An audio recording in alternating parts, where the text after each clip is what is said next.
Hello everyone, Adam Parks here with another episode of Receivables Roundtable. Today I am here with the ACA International CEO, Mr. Scott Purcell. How you doing today, Scott?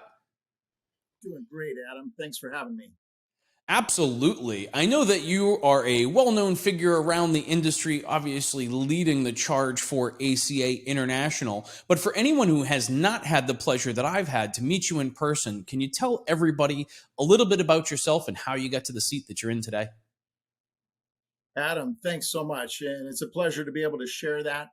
And as you can tell, I'm old, so I won't give you the long version, but came into the industry about 13 years ago and joined a mid-sized collection agency in the Northwest, first as their chief operating officer, and then 3 or 4 years later, moved into that president's role. We're a little north of 200 employees.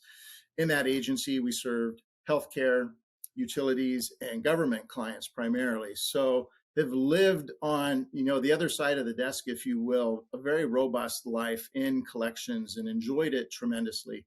Actually, I have a CPA background, and so I think a lot about analysis, business models, what works, what doesn't work, ROI on those things. So had a tremendous amount of fun and worked for an amazing man, Joe Hawes, in the industry, and learned so much from him as well as my fellow team members. I got involved in ACA early on when I joined the agency and eventually got on their board of directors, and so played a very active role in ACA, including in the officer role and eventually president. And then when Mark Neeb announced his retirement, I just have a passion for what we do and the impact that we have, ACA members have, on the American consumer. And part of ACA, a huge part of ACA, is its advocacy role. And so while it was difficult to leave the agency, I also knew this was the right next step for me because of that passion. So I can serve all of the ACA members, and became CEO just a little over a year ago.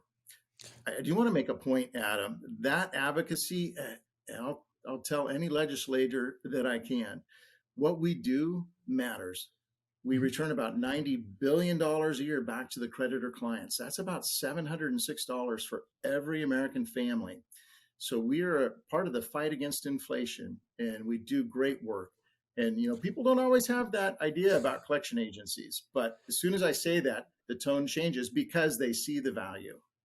I always tell people we protect available credit, and we're also protecting against interest rates, because if I can't collect, then my only option as a lender is to increase my interest rates to offset the risk that I'm taking of not being repaid, which I know is a big part of what you guys are doing at ACA International. Could you tell everybody a little bit about ACA International and what it is you guys do there? Absolutely. We've been around for over 70 years, the main trade association for those in the accounts receivable management industry. We have third-party debt collectors, first-party servicers, we have collection attorneys, we have asset buyers, and we have international members as well as affiliate members, those folks that are dreaming up great technology to help collections run more efficiently. So it's a pretty broad tent. And as I said, advocacy is a huge part of what we do, both at the federal and state level. When you look at the effectiveness of ACA's federal lobbying activities led by Leah Dempsey from the Brownstein firm, it's significant, the number of great relationships we have on the Hill, because so much work has been done over time developing those relationships. And we put a lot of resource towards that. As you know, Congress turns over every 2 years. And so new relationships, new roles within the various committees and those things that have impact on us. And then likewise, ACA has units as well. They're autonomous, but we're very much linked together. And so a close relationship. We have a dedicated resource in Andy Madden, who oversees the state units and their issues.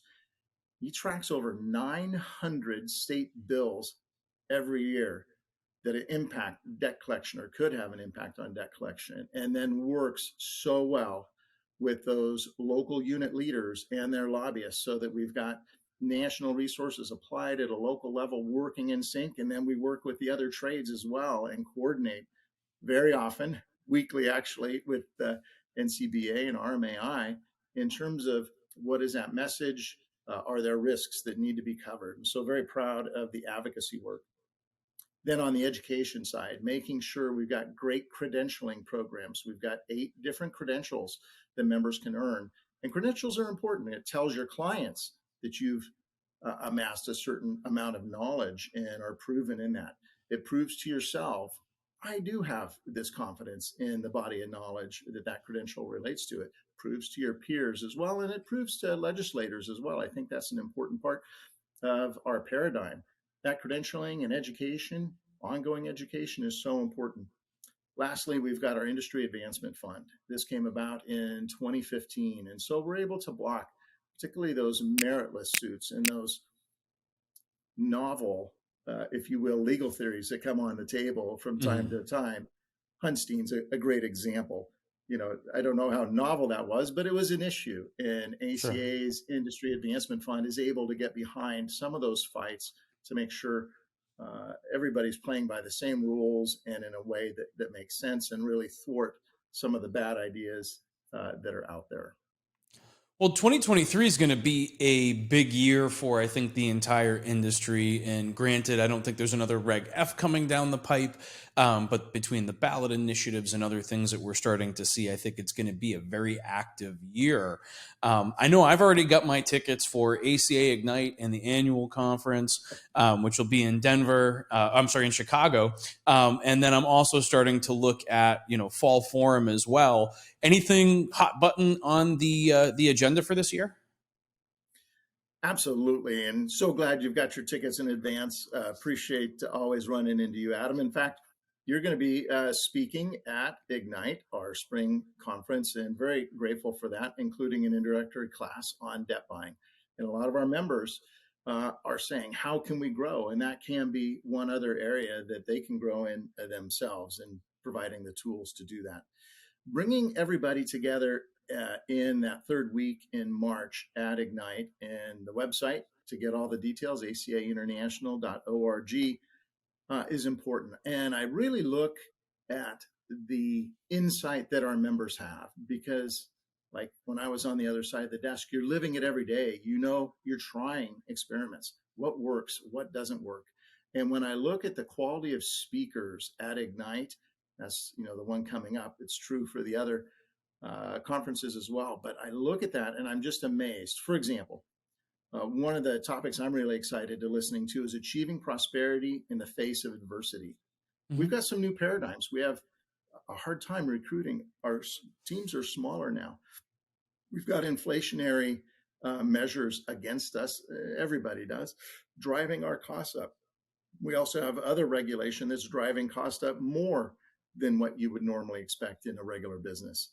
And what's the mindset? What are some things that have worked and not worked? I look at another one of our sessions, technology in action, and one of our members is going to give a real life case study of how they digitized so much of the operation and the very positive impact, both on the top line as well as on the bottom line, that digitation and digital engagement caused. Excuse me. And then everything from real world navigating nearshore operations. A lot of people, that was taboo before, but now even clients are okay with it because they're having to nearshore just for their basic operations as well. So we've got you covered from data to compliance to legal traps to all those things I just spoke about. I'm excited about this one because not only do we get to talk about kind of what it is to be a debt buyer, but also how are the debt buyers getting financing and what options are available, which I think creates a more realistic mechanism for somebody who's already plugged into the industry to be able to kind of actually be able to execute on the things that we're talking about, because we're talking about what is a debt buyer, where debt is available to purchase, right? Like, where can I buy accounts? And then how am I financing those accounts? Which is an answer that has changed through the years, right? It used to be a lot of private funds. Then you had a lot of money coming into the industry when interest rates were cheap, but things are starting to change again, right? So as interest rates are rising, so is the cost of capital for those that want to make acquisitions. And I think it'll be interesting because my co-presenters come from some very different perspectives. One coming from that debt brokerage perspective and the other one coming with debt brokerage experience, experience because Ed Forbes was formerly my partner in Sterling Capital Management when we were brokering together. But then he spent the remainder, the last 10 years or so, actually working for specialty finance companies to provide that capital that's necessary in order to make those purchases. Because it's not like you can run to the local bank and be like, I want to buy bad debt. Will you lend me money? I mean, you need a sophisticated lender that truly understands the marketplace, which I think is a unique requirement. So true. And, the agencies have so much. Often they're going to be buying debt from existing clients because they trust them. Or Mhm. maybe they've had a system conversion. And so they've got a portfolio that they really want the agency to manage, but they're going to have to buy it in order to get the transaction piece done. But you're right. Now, how am I going to finance it? What does that look like? And I think being able to provide those tools and those insights is going to be super fruitful as more and more agencies do look at that as another way of serving both their existing clients as well as new clients. Well, I And think it then, becomes an important piece as the market starts to change, right? If we're looking at any kind of market contraction over the next whatever 10 years, right? The consolidation of agencies, which I think is, most likely on the horizon. it very much is. ACA went through and called a special governance task force to deal with that. Hmm. And it was led by Jack Brown and had a number of different agencies of all different sizes and geographies involved looking at that. And the prediction is that, we're going to be half the number of collection agencies that we are today, mostly because of consolidation. But the total employment is expected to be the same or even grow 10 years out. So we'll have fewer agencies, but they'll be larger, they'll be more sophisticated. And as you said, looking at other revenue streams as they continue to try to grow. And debt buying definitely can be one way that growth occurs. Well, as the regulatory bar starts to rise, I mean, consolidation seems like a necessary task because, I mean, look, I always look at it as an economies of scope type of situation, right? Why does McDonald's serve breakfast? Well, not because they have this passion for breakfast, but they already had a restaurant, they already had a staff, they already had everything else. They already had the eggs, right? Like all they had to do was scramble them and put them on a McMuffin. And so I think that agencies will start to look at that same kind of thing. And I know that we've seen a lot of mergers and acquisitions over the past 3 to 5 years. And I think that some of that was just people preparing for retirement or other things. But there's only so many exit strategies available to you in the collection space. It's hard to sell to someone who does not have an understanding of the space itself, right? It's not like running a convenience store. There's a lot more complexity to our business than there is to your average, kind of day-to-day operation. There is. And so you'll see the private equity that has come into the space really has a strong understanding and has done their homework Mhm. in getting prepared for what is this business model really about? What's the upside? What are all the risks? Because the risks get a bit exaggerated with strict liability, for example. You're right. Not every business or industry has the same kind of risks that collection agencies do. For us, I think it's a very interesting time. But one of the things that you had mentioned was talking a little bit about benchmarking and helping organizations to better understand where they fit into the overall scale of things. Oh my gosh, this is a great topic, Adam. And I'm so proud of ACA members that participated in developing this and the volunteer leaders, the board, past president Kevin Bache. We've been at this for about a year and a half, and we had the vision of creating a benchmarking tool. And we just launched a month ago to where this tool is now live. And we put so much effort into it to make sure, um, first of all, let me back up. What is the benchmarking tool? Well, a lot of, I don't know about a lot, several of our ACA members belong to small benchmarking groups, people they don't necessarily compete with, different parts of the country, and they share many of their data sets together. And in that sharing, it causes really good questions to be asked, like, oh, they're being more effective in their letter strategy there than I am. What can I do differently? How do they perceive risk? And a lot of good conversations that causes good business questions to get on the table, and ultimately they grow both their bottom line and their top line by having those questions, which are coming from seeing data compared you against everybody else. And we wanted all ACA members to participate or have the ability and the chance to participate in benchmarking so that those same good questions can come on the table for them. And so we pulled it off. We've partnered with a third-party firm that this is all they do for just under 100 other trade associations. And we modeled ours after the way the AICPA uses their tool, which is complete anonymity. So anybody who's in the system, you don't know who else is in the system and that your data is being compared to. In ACA nomenclature, there's 9 different tiers. So you could select that as a metric. You know, I'm a tier 2. Let me see how I'm doing against other tier 2s. But you don't know the names of those organizations. The only people that can see data are people that actually participate and put their data in the system. So, you know, my rosy colored glasses, I hope every ACA member participates because that makes it even more robust, especially because then they're going to be getting the insights. But it's on a number of different perspectives. You could compare who has a SOC 2 certification. How are you stacked up against them?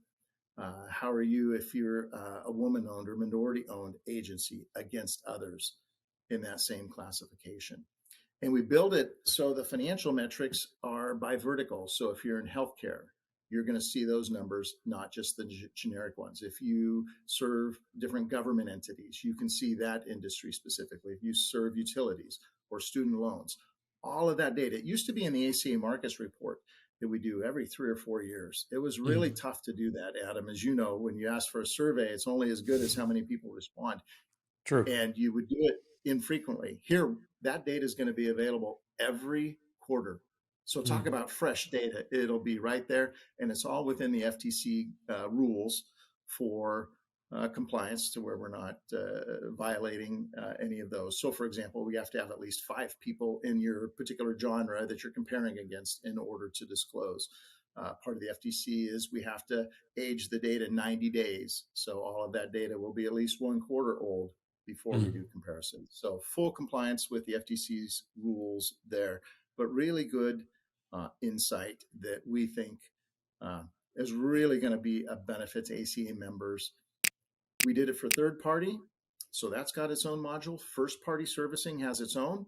And sort of in your neck of the woods, we also have one for debt buying.